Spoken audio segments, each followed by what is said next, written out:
ఏంటి భువనేశ్వరి దేవి ఇలా వచ్చావు? ఈ ఇంటి జ్ఞాపకాలు నిన్ను వెంటాడుతున్నాయా? అందుకే విజిటర్ లాగా నా ప్యాలెస్ ని సందర్శించుకోవడానికి వచ్చావా? ఈ డొంక తిరుగుడంతా ఎందుకులే యమజా? నేనెందుకొచ్చానో నీకు తెలీదా? తెలుసు. అయినా నా ఈగో నేను మెయింటైన్ చేయాలి కదా. ఈ కోటకి మహారాణిని. నా స్థాయికి తగ్గట్టు నేను లేకపోతే ఎలా చెప్పు?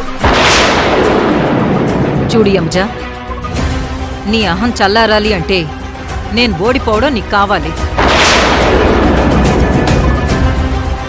రేపటి భవిష్యత్తు అనేది మాకుండకూడదు. ఓడిపోవాలి, అంతే కదా? సరే, నువ్వు కోరుకున్నట్టు కావేరి ఆర్గానిక్స్ని ఆపేస్తాం.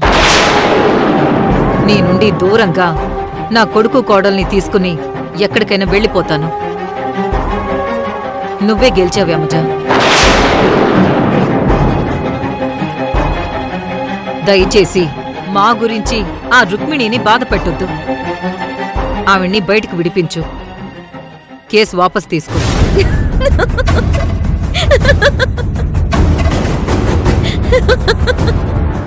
కేసు వాపస్ అంట.